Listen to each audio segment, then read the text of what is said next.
So the question is, as far as Tibet is concerned, how much art remains there?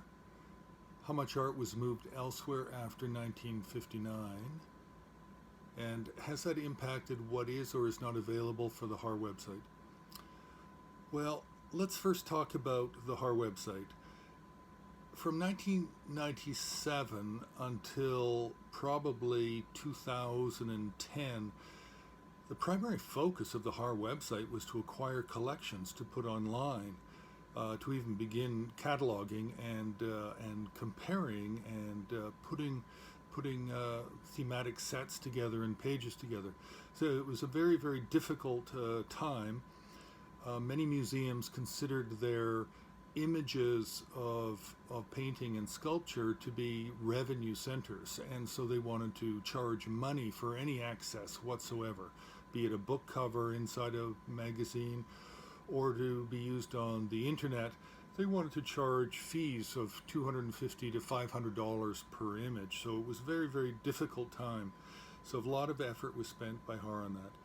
Now, as far as Tibet is concerned, how much art remains there? A tremendous amount of art is still in Tibet, in locations such as the Potala Palace in Lhasa, the Tibet Museum, next to the Norbulinka, the Summer Palace, Shalu Monastery, Tashi Lumpo Monastery.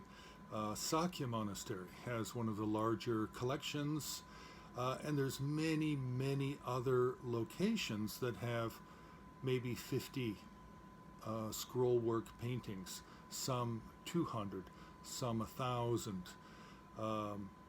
So there's a tremendous amount of art in museums, in monasteries, and in private collections in Tibet.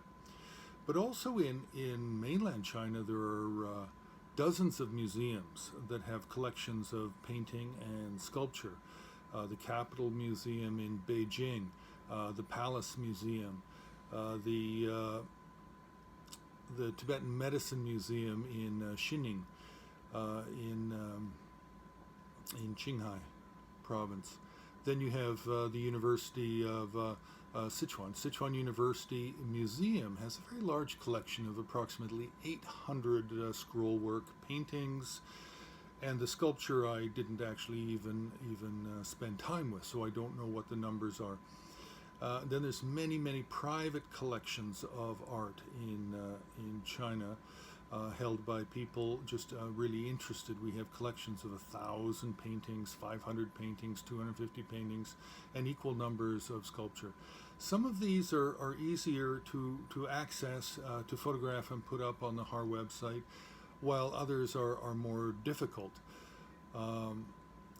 So there's a tremendous amount of art in Tibet, in mainland China in general, in Europe and in North America and around the world. Tremendous amount of Tibetan and Himalayan art.